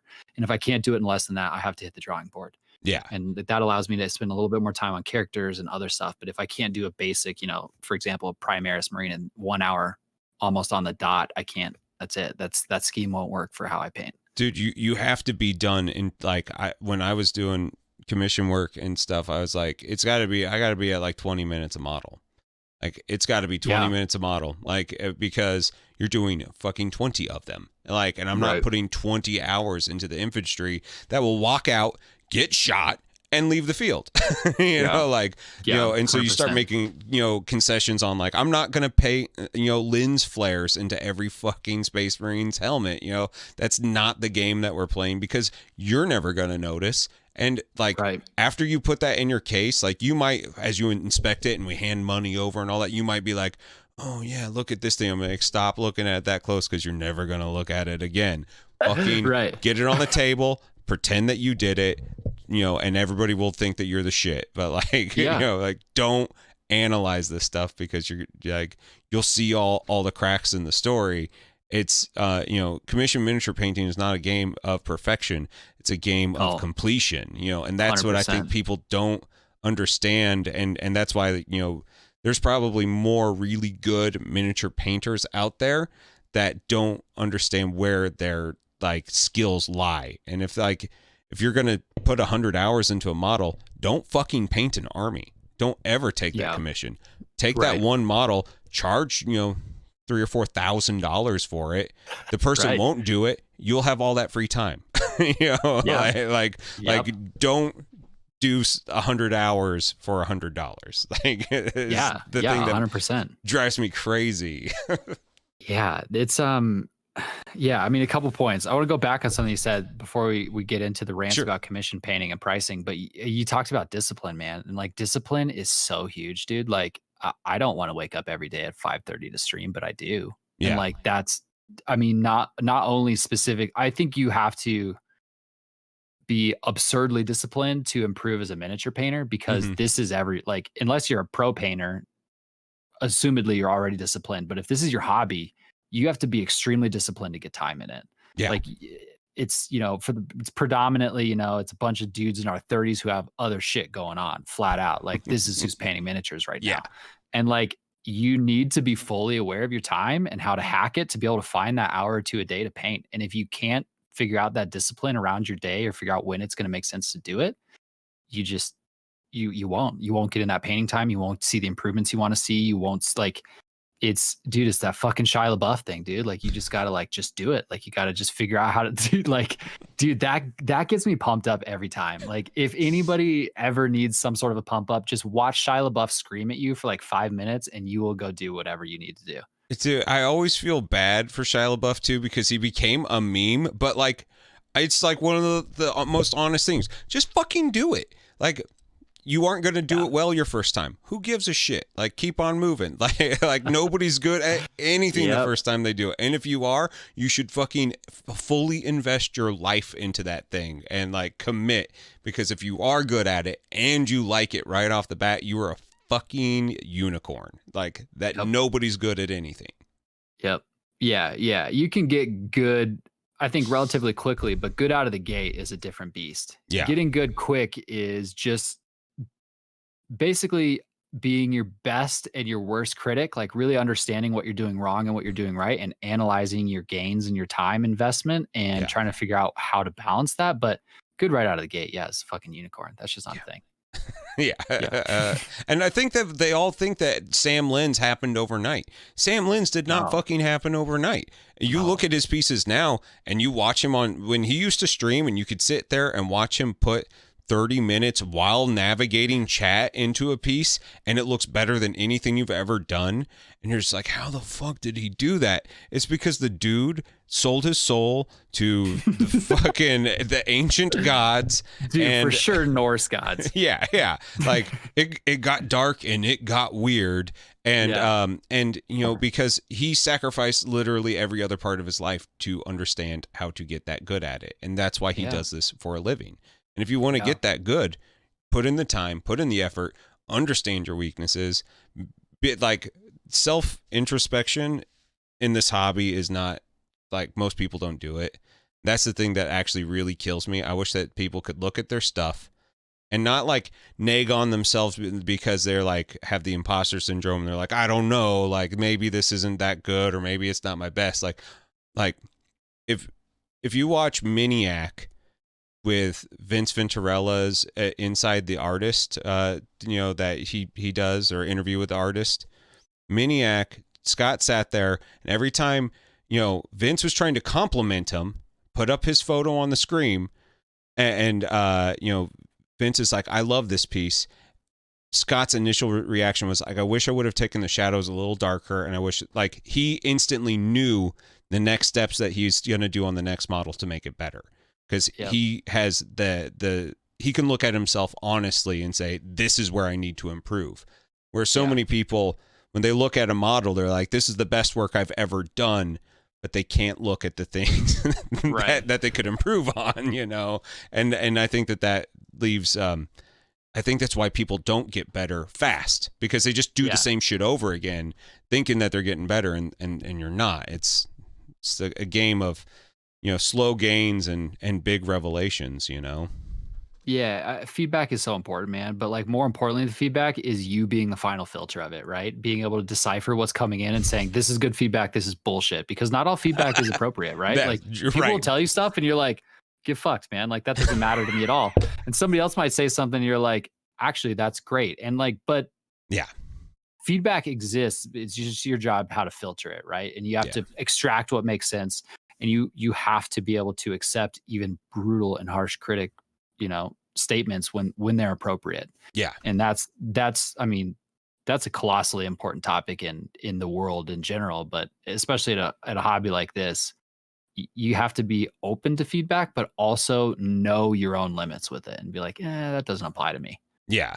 Well, and like especially like photographs online, I don't do the CNC, constructive criticism game. If somebody wants me to look at their piece, I'm like, do you really want me to look at your piece? We'll do it. Like, we'll do it. Yeah. But like, I need you to know that like, I can't tell if your photos are good. Like, if they are not good, like, you might have these things in there. And like, I watched Teal Security one night talk to a guy for like 20 minutes about how he needed to rework his white, of which his photo was just blown out. And the next day he shared like the proper photo and you're like, oh no, this looks fucking great. We're good. And it's just like there's so much lost in translation in a photo that I won't do it anymore. I'm waiting until COVID's over before I'm like, if I want somebody to actually critique my piece, I want them to have it in their fucking hands, and I want them to like be like, this sucks or this is good. Like, I don't want the like, my shaky cell phone camera is the reason why you don't like what I did. Because I've been through that enough times this year. Yeah. Dude, you got to get a tripod for that cell phone. I do. It's right over here. You're good. that takes my Instagram photo from being 5 minutes to like 12 minutes, and I don't know if I got that time. Still is way faster than YouTube, dude. It's not even close. You could do that 10 times, and you're still not even ballpark the same. Dude, and I've got this like the S20 Ultra, and it has a 108 megapixel camera. And when you can actually get that camera to take a good photo, it's fucking stupid how detailed it is. But like, also it's like 27 megs, and so you can't actually upload it to anything. It all the details get totally crunched the fuck out. Right. You're like, you got to upload it to like a blog, like Imager or something. It's like you need an entire hosting domain to deal with that. I have my Flickr account for my models. Fuck your nature photos. Oh my God, dude. Yeah, it's photography of miniatures is like a whole, and it's like a kind of a contentious topic. Like, I was posting something in like my Colorado 40K group a while ago. Some guy was like chirping me. He's like, I've always wondered, like, with people like you, like if you're actually good at painting or if you're just only good at photography. Fuck you. I was like, okay, well, just so you know, I only crop my pictures, and what if I'm good at both? I don't know. Like, what, like, did that thought cross your mind that maybe I figured out how to do both acceptably? Like, I don't know, but miniature photography is like, it's very, I don't know, it's contentious because you can make it like artsy, right? Like, I off center my photos all the time. Like, I'll push a character like up to the wall of the border of the shot, or like I'll purposely with OSL, like I might move the lighting away a little bit and like just certain things you could do to manipulate your photo. But I don't do any like color editing. I don't do any like saturation changes or any of that. I literally just take it from the camera and crop it to a square to put it on Instagram. That's all I do. And but I don't know. I think that there's a lot. I think that you could actually probably be just as artsy with your photographs as you can with painting. Like Games Workshop puts out pictures all the time with obviously LED lit ambience on their models. You know what I mean? Like everything's all of a sudden neon green, and you're like, okay, well, you're adding atmosphere, which is kind of a point of miniature painting, like is to make it feel smoke machines and fucking like, dude, they've done like when they did so Slaanesh is like my shit. I fucking like, I just love it. I love the story, love the lore. It's fun. Super kinky, dude. I mean, like, and that's like the least interesting aspect of Slaanesh to me. Like, it's the most interesting to me, dude. Nipple clamps and chains, dude. Get those things out. I mean, that makes them the most fun. But like the whole idea of like addiction and like not knowing when to stop is so fucking like, it hits way too close to home. The book Fulgrim, like, it's a good story even outside of the Horus Heresy. I tell people, I'm like, you should do that one. But like, I remember like looking at the Keeper of Secrets and analyzing this heavy metal painting and realizing that half of it was like a pink neon light. I was like, they didn't paint this. And the reason why the teal looks as good on this part is because they're lighting it fucking different. And that's why this photo looks, and I was like, okay, I'm not going to put that much. I don't need to do that. My shit's never going to be in a place like this. And then when I got over that, I painted a Keeper of Secrets and took best in category for big monsters at a local paint thing. I was like, oh yeah, okay, there we go. I just needed to fucking get over the heavy metal thing and get into my own fucking zone of what I like, and just trusting the instinct on it. Because some of those photos are really misleading. Seriously, yeah. And it's like, well, dude, it's just the heavy metal style is misleading. And that's what it is. Everything that Games Workshop is doing and the final product that they're presenting is so misleading, dude. It's like if you basically are like, I'm going to go buy this Ferrari, and you show up and you get a Toyota Corolla, and you're like, what the fuck kind of ad was that? It's like, it's not even close, man. It's the heavy metal style is the biggest trap ever. Like and not to like diss anybody who does it. Like it's a very respectable thing, sure, but it is so hard to pull off, and it is such a challenging style that's like, I don't know, man. I think that so many people just feel bad about their own style because they're comparing themselves to very possibly 3 to 5 of the best miniature painters in the world. Yeah, fucking Darren Latham. Like, you're comparing. You've been painting for 3 months, and you're comparing yourself to Darren Latham. Come on, don't do that to yourself. That's cruel. Right. And dude, that's the biggest problem when I see people when they're trying to like get inspiration from models. People instantly just look at box art, and I think that's probably the worst possible place to get inspiration. Same. And that's what's like really pulled me in to like this Grimdark scene. Is when Grimdark scenes, when we want inspiration, we look at fan art, we look at hand-drawn illustrations, and you know what looks like that? Like no miniatures do. And so you have now freeform. You're trying to emulate 2D art on a 3D art, which gives you, you're not comparing, you're comparing totally different things, which makes you feel more successful in the end, in my experience. I think that comparing your 3D art to somebody else's who's definitely better than you 3D art will always disappoint you. Yeah. But if you're comparing your final product to like literally a fan drawn illustration, you have so much more ability to control that emotion that you have, because you can actually possibly pull off that drawing on a miniature. You know what I mean? Yeah. Oh, absolutely. I feel confident that basically everybody I've ever talked to about miniature painting cannot pull off heavy metal box art. Like it's just not a thing. Yeah. Like it's so rare to bump into somebody you're like, wow, that's heavy metal box art. I've never seen it in person ever. And I play a lot and know a lot of people. Yeah. It's just not a thing. Yeah. And so I think that that's the biggest miss. It's just such a weird way to market. And it's like, it obviously works. I get why they're pushing it, why they're doing it. Like they're showing you the ultimate, in their opinion, the ultimate version of that model. but it's just got so many barriers to get there that I feel like it's just such a derailer, and it's such a negative thing for new hobbyists. And it's like there's you're trying to paint in one very specific style and comparing yourself to some of the best painters that have ever existed, and there's 1,000 ways to paint that model, Yeah. and some of them are arguably just as good, and your time output is not even comparable. Yeah.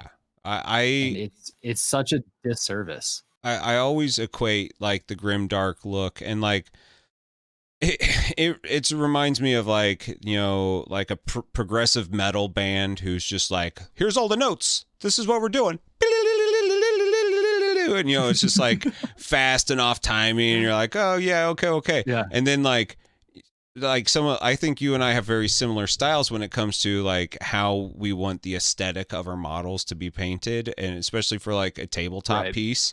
And it really hit with me one morning I was watching you, and you were just like covering your, like, I think you were painting a white scar or something. It was a white model, and you were just like hitting it with fucking like enamel, just like the whole thing, just, you know, streaking grime all over that motherfucker. And I was like, yep, that's exactly how I do it, because like it's not about, you know, like recess shading and stuff like that. Like, who has the time to actually control these things? Like, you're going to get it over. You're going to have to clean it up anyway. So like, get fucking grimy with it, get grungy with it. And so like, I always had called it like grunge painting. And, you know, we came up with that one, and it's just like, you get fucking gnarly with it, and then clean it up later, and it's fine. And it's amazing how fast you can go, and the effort that you put in the vibe and the feeling of your army, of your team, of your single model. Like, it works on a display piece. You just have to like take yourself away from what this, like, you know, the idea of what miniature painting should be, and lean into like your more evocative, emotive self. Like, I am trying to convey this thing. And I even people who are down on themselves are so much better. Like, it looks better than anything that they had ever done before. And you're just like, that's what you need to do literally every single time now. Do it every single time. Yeah, I think, man, grim dark painting style for me, and I think the grim dark really, really was something that I flirted with a lot before April. And then in April is when I painted my very first Soul Haunter model. And that like changed fucking everything. Like that single model being painted, literally, if it wasn't for that, none of the sauce would be here. Like none of this would have ever transpired without that one single model. And I mean, I think going back to a little bit of that luck thing, it was like a lot of this was set up, and it just, you kind of needed that one post. For me on Instagram, I needed one thing to take off. And I kind of used my positioning and the things, and I really capitalized on that small momentum to really just turn it into a rolling snowball. But that was really where I kind of was like, okay, Grimdark is my home base for current painting in 40K for so many reasons. But the two biggest ones are, it's the friendliest to paint, and it's the fastest to paint. And for somebody who paints and in any sort of light professionally, like I do commission work, streamings, tutorials, all that is exactly what you need.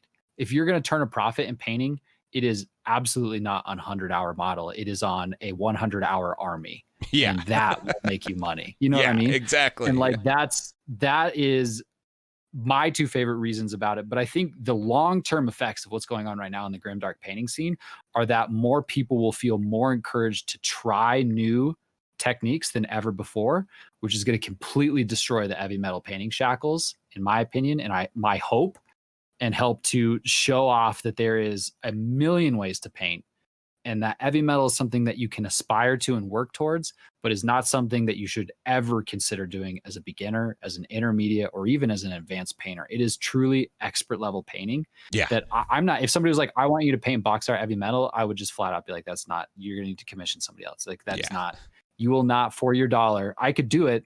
You will pay me more than you want because it'll take me longer than I want to do it. and it just is not going to be a good agreement between us. Like, it's just not my thing. I'm not there.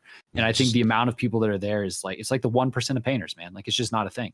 Yeah. I mean, nobody just accidentally paints heavy metal. That is thought.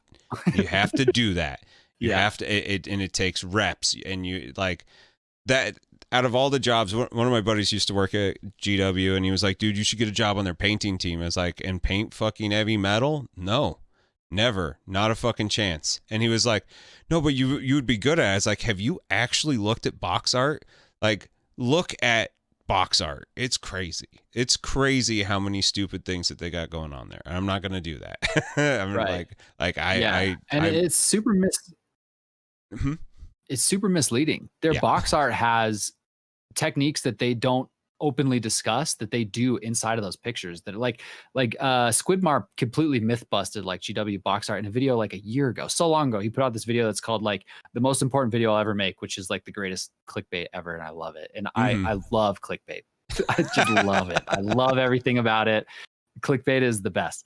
And so obviously I watched the most important video I'm ever going to make. And basically what he did is he pulled up box art and was using Photoshop to pull extracts from the model to show that they're doing volumetric lighting on their miniatures. Yeah. Volumetric lighting is not something you will ever encounter a tutorial from GW explaining. They do not talk about it, yet they do it on every model. So even if you could edge highlight as good as a heavy metal painter, if you could do that and paint every other detail as good, your model would still be worse because they use volumetric lighting with an airbrush likely, and they don't talk about it. Yeah. And like, those are the dirty little secrets that it's just, dude, it drives me nuts. And it's like, it's very disappointing as somebody who cares so much about the painting community, because I know it's such a derailer. Yeah. I know for every person that gets in the hobby, one person is so disappointed in their first painting that they won't do it again. Dude, I know that sucks. I straight up I was buying my second Forgebane box because it was $75 at Miniature Market. One of the best parts about living in St. Louis is we have Miniature Market here, and sometimes they like overstock on things and you get dirt cheap 40K. And there was this guy, I was like picking up the box and I'm like, I guess I got to do more armatures.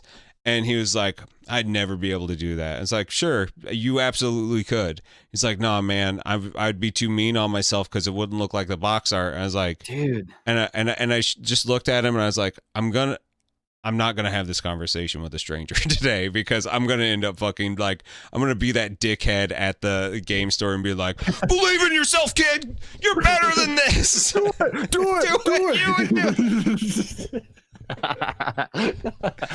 Oh my god. So we have gone like we're like at an hour and a half now, and we could probably do this for like another like 2 hours. And I'm really trying not to do like 2-hour episodes because nobody fucking watches them, and it breaks my heart. Like people listen to them, and I'm super thrilled about that. But I want to like pivot a little bit because one of the things that has always impressed me about you is how professional you are with things, how you take it to the nth degree, this like the most logical conclusion of how you're going to invest your time into it. But like you approached me with something and it's this new idea and this new thing that it like makes me the most excited for. And what started out of what I thought was going to be an online painting competition of all of our fun Grimdark things is turning into a new side hustle, hopefully a kind of like a paradigm shift in the fucking wargaming community. And so like, if you would, and I know you can't probably go super deep into your Sprue Slayer new brand. I want to know more about it because I don't get excited by brands. I don't get excited by labels, but I get excited 100%. About the passion of people who bring it along. And like, knowing you, I was like, fuck yeah, sign me up. If I'm getting fucking slip-on shoes that say Sprue Slayer someday, I'll fucking wear them. I will be there day one for you. Yeah, dude. Well, if we ever do shoes, it'll be Uggs. I've recently got a new love affair for Uggs. Over the ankle Uggs are the greatest. If anybody's listening, get them. Enough of this men wall with Uggs. Every dude go buy a pair of Uggs. It's the greatest. I got a pair of Uggs, and it, like they're my winter shoes here in St. Louis, and like they're the fucking best. They're so comfortable. The best, dude. Yeah, dude. Great question. All right, so Spruce Slayer. Oh god, I think the easiest way to describe Spruce Slayer.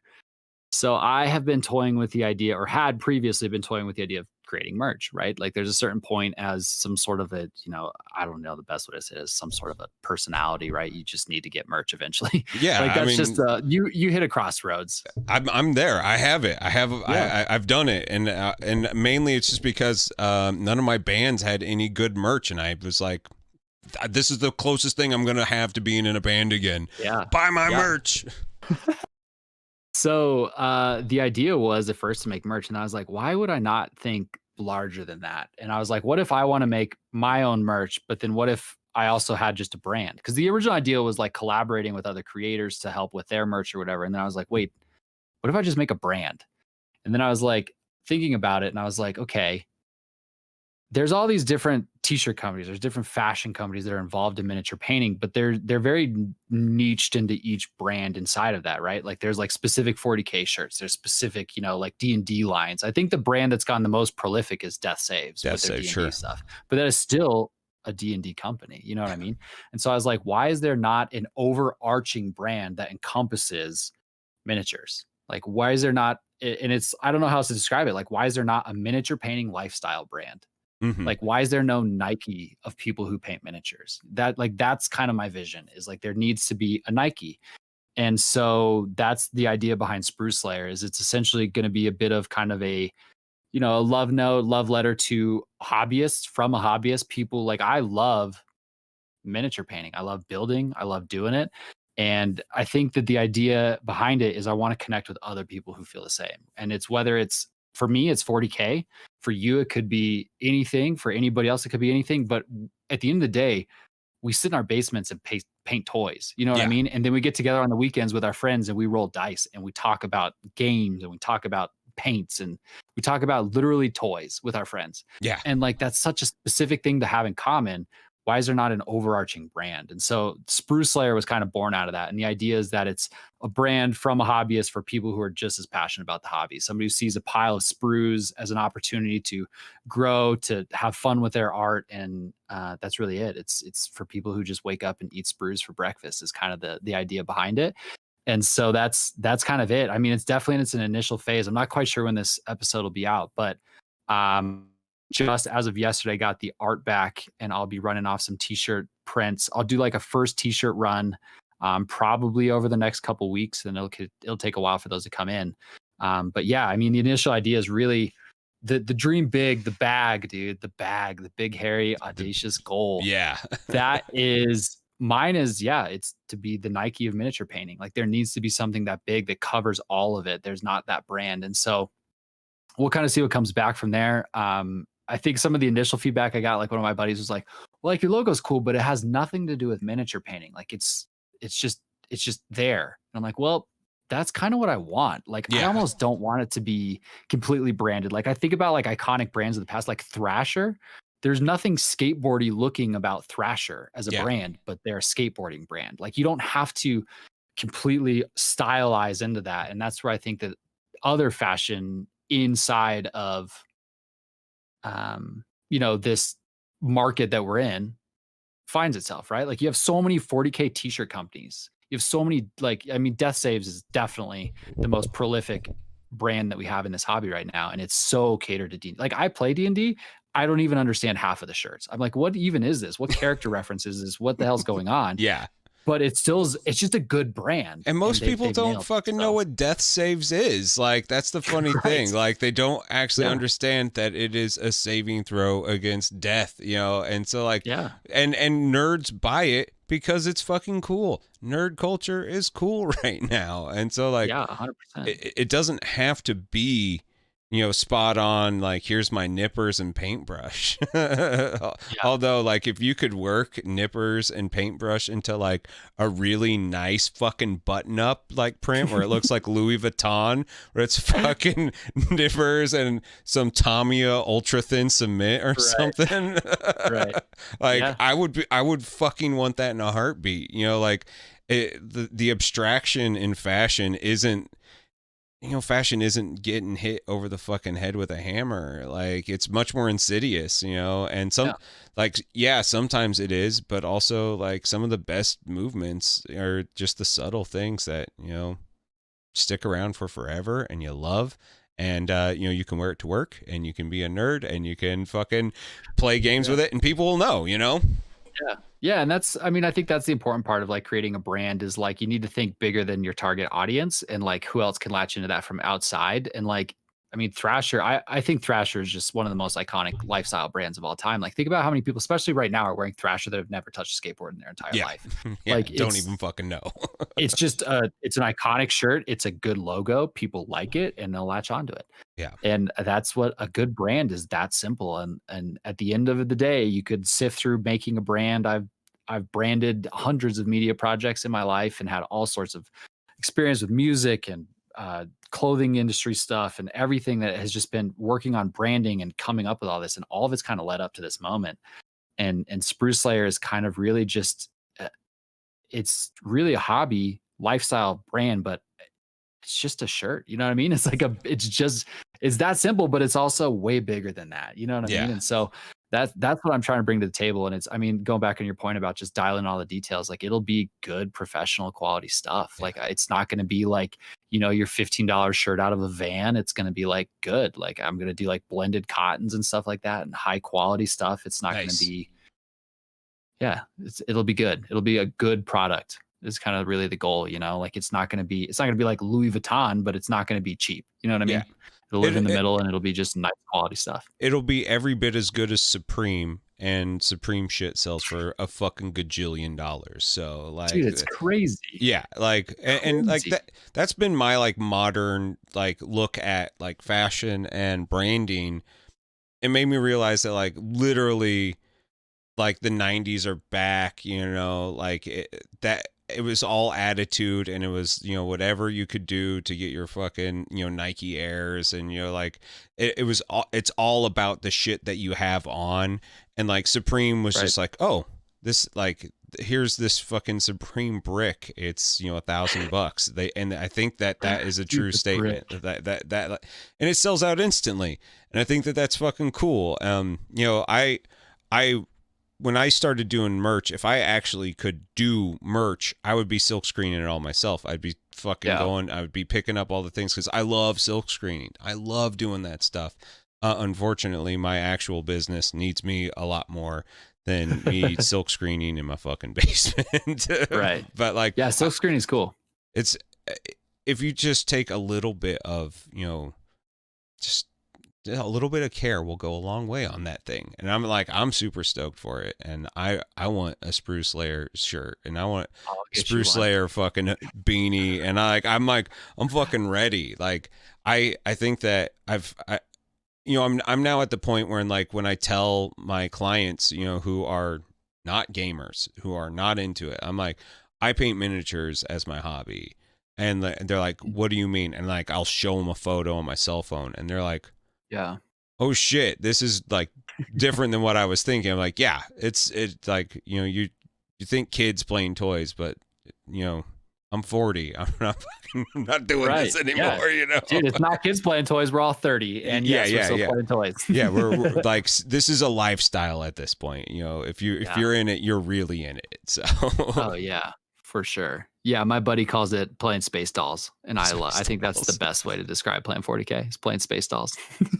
Dude, I think space dolls, you could totally do a like a retro like Escape from Plan 9 type sci-fi t-shirt, all in fucking neon pink on white, and it's just like space dolls, and just have like really, really funny looking, right, Space Marines. Like live space dolls, and it's like a space marine doing a sexy leg kick next to it or something like that. Be Yeah. hilarious.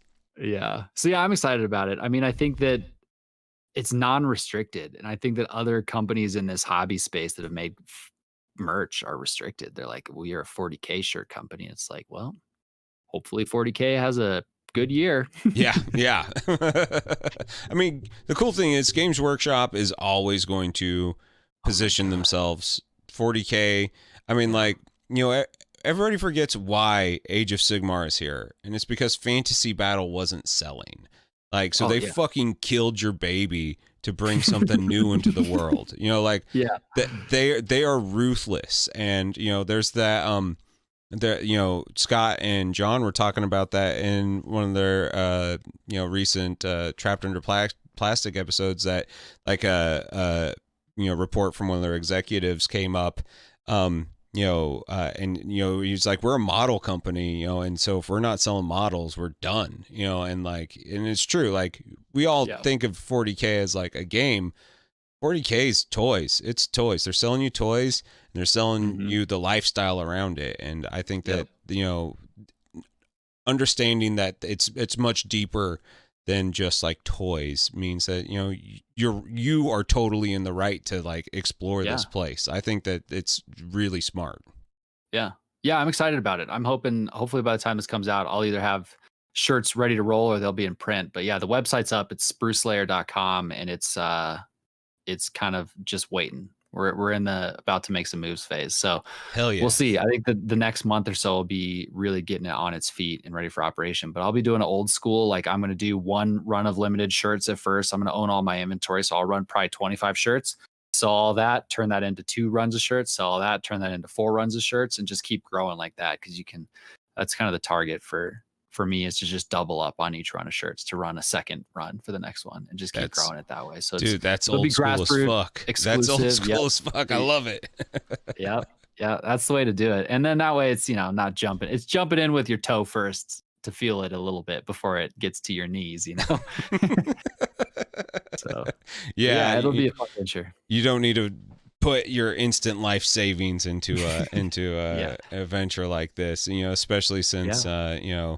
the cool thing about the Twitch community, if you get like Patreon or do anything like that, like um they want to be a part of that, and for them, like, all these little things are important, so fucking stickers, t-shirt and Yeah. stickers the next time, and Right. fucking, Yep.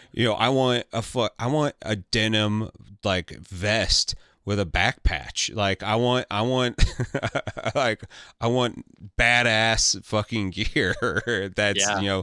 geared towards mini painters. And like, I think that you could totally play that. The water is very deep there.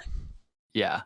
Yeah, I'm excited about it. I like the grind that's gonna be a part of it, and it's, like, the upfront cost of it's paid for by a commission. Like, the entire Hmm. company's getting started by painting models, and I think that that's exactly how it should be started. You know what I mean? Like, if I'm gonna make this love letter to the hobby through fashion somehow, it's gonna be paid for by the hobby, and it's literally the entire upfront cost has been paid for by a commission. So that's it. The brand is paid for and ready to roll.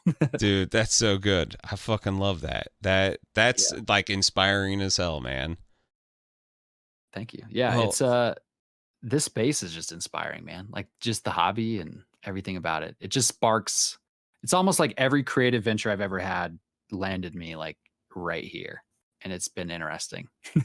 what does your wife think of it? Like, my wife is like shocked that I wasn't part of this like my entire life. Like, she is just like, you have found your people. Like, they're all like you, Right. and they actually hold down jobs and aren't, fucking like social Yeah. derelicts. Like, what the hell?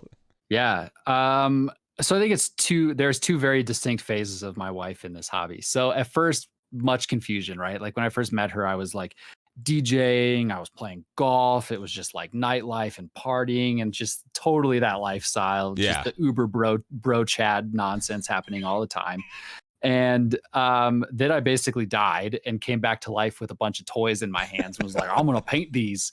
And at first it was like, what the fuck is this guy up to? And then I think that she really saw the joy that I was having in it, and it really helped me pull out of easily the deepest and darkest pit I've ever been in.